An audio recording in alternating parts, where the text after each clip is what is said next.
अभी किसी को पूछो तुम्हारा क्या नाम, बोले नवीन, तो वो नवीन नाम किसका है? देखो जब बच्चा पैदा होता है तो उस समय पर तो कोई नाम नहीं है। आजकल वैसे बड़ा एक अजब ड्रामा चलता है, अच्छे स्कूलों में दाखिला बच्चे के पैदा होने से पहले लिखवा रहे हैं आजकल।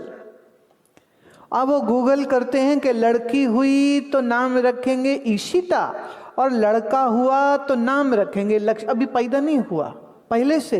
मैं तो सुन के हैरान हो गई। मैंने कहा आप ऐसा क्यों कर रहे हो? बोले उस स्कूल में आज हम नाम लिखवा देंगे तो वो कहते हैं 3 साल बाद 4 साल बाद नंबर लगेगा।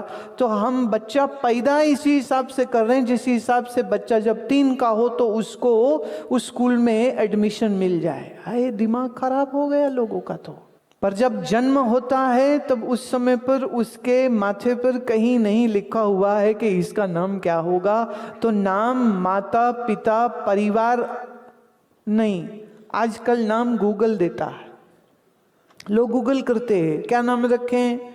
और कुछ लोग हैं जो अपनी बच्चे की जो बुआ होती है उससे नाम रखवाते हैं, और कुछ थोड़े से समझदार लोग ऐसे हैं जो अपने किसी ज्योतिषी या विद्वान से नाम रखवाते हैं।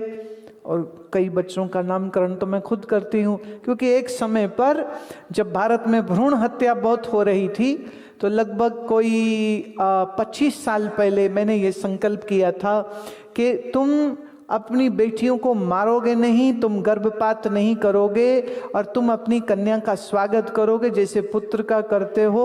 और अगर तुम अपनी कन्या का स्वागत करते हो तो मैं हिस्सा ये देती हूँ कि तुम्हारी बच्ची का नामकरण मैं कर दिया करूँगी। और अभी पता नहीं कितने 100 लड़कियों का हम नामकरण कर चुके हैं। तो जब मेरे पास आती है, वो बच्ची गोद में है, 8 दिन के बच्चे, और एक तो बिल्कुल 24 घंटा पहले राजकोट में हुआ था। वो हॉस्पिटल से माता अपनी बच्ची को लेके आ गई, बोली आपने कल चले जाना है और फिर आप अमेरिका जा रहे हो तो मेरे बच्चे का नाम कौन रखेगा। तो बेटी को माने 24 घंटा मुश्किल से हुआ होगा, वो लेकर के पहुंच गई कि इसका नाम कर दो। अब जब मैं बच्चे को देखती हूँ, थोड़ा सा हम नाम अक्षर से ज्योतिष के अनुसार देख लेते हैं कि कौन सा अक्षर उचित रहेगा, कौन सा नक्षत्र, कौन सा ग्रह है।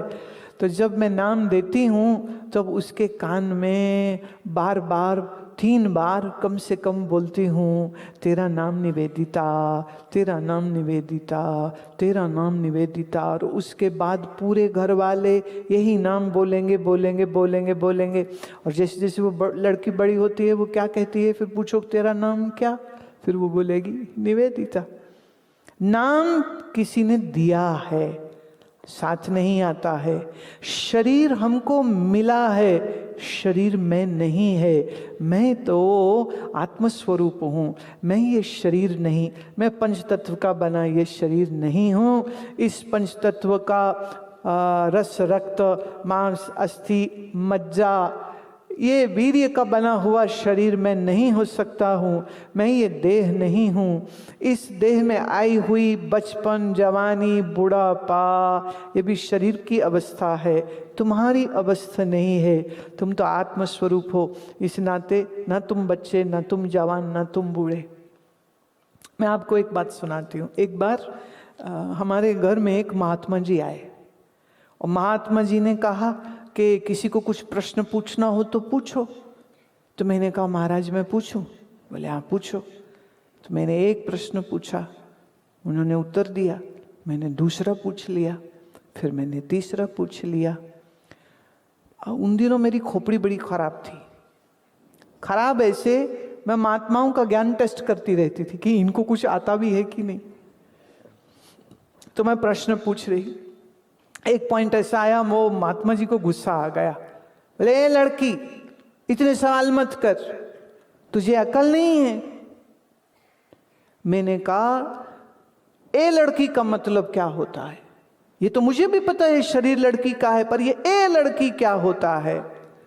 बोले हम तुमसे इतने बड़े हैं। मैंने कहा महात्मा शरीर से मैं लड़की हूं, शरीर से आप वृद्ध हो सकते हैं, पर बुद्धि से आप मुझे अभी भी वृद्ध मालूम नहीं हो रहे, क्योंकि ज्ञान की वृद्धि तो आपकी अभी भी नहीं हुई। आप मेरा देह देख करके मुझसे ए करके बात कर रहे हो, हम आपको सम्मान दे रहे हैं, आपकी बुद्धि अभी भी सुसंस्कृत नहीं हुई। वो गाली मारी उन्होंने मेरे को, तुम्हें मैं श्राप दे दूंगा। मैंने कहा महाराज, श्राप देने वाले आप कौन होते हो? कुछ तपस्या पहले कर लो, कुछ शक्ति पहले ले आओ, फिर दे देना श्राप। अभी आपके बस की बात नहीं है कि तुम मुझे श्राप दे सको। अभिमान काहे करते हो तुम? देह से कोई कुमार हो सकता है, कोई युवा हो सकता है, कोई बूढ़ा हो सकता है, लेकिन आत्म स्वरूप से न तुम कुमार हो, न युवा हो, न बूढ़े हो, क्योंकि स्वरूप में, आत्म स्वरूप में ये तीनों अवस्थाएं नहीं हैं, क्योंकि हम स्थूल शरीर ही नहीं है और ना ही स्थूल शरीर हमारा है। ये हमको कर्म अनुसार प्रकृति ने, ईश्वर ने प्रदान किया है। इसलिए नहीं कि हम सिर्फ भोगते रहे, इसलिए नहीं कि हम संसार में वासना की अग्नि में जलते रहे, इसलिए नहीं मिला है कि सिर्फ खा पी करके हम मोटे होते रहे, इसलिए नहीं मिला है कि हम बहुत सारा धन जोड़ करके और फिर पागलों की तरह हम इस संसार में भटकते फिरे। ये मानव जन्म मिला है ज्ञान प्राप्ति के लिए, ईश्वर प्राप्ति के लिए, आत्मबोध के लिए, आत्मज्ञान के लिए। तो उसके लिए जो चाहिए वो है ज्ञान, और ज्ञान देते हैं महात्मा। तो उसके लिए चाहिए महात्मा, और महात्मा आपके जीवन में तब आते हैं जब आपका पुण्य बहुत जागृत हो जाता है। उसके पहले महात्मा के साथ मुलाकात नहीं हो सकती है। ये जो संतों की कृपा है, ये संतों का जो दर्शन है, ये दर्शन भी ऐसे नहीं मिलता है और सत्संग भी ऐसे नहीं मिलता है। उसके लिए आवश्यकता होती है किस बात की? कि हमारे जीवन में बहुत बहुत बहुत सारे पुण्य कर्म हो, हमारे माता पिता पूर्वजों का आशीर्वाद हो।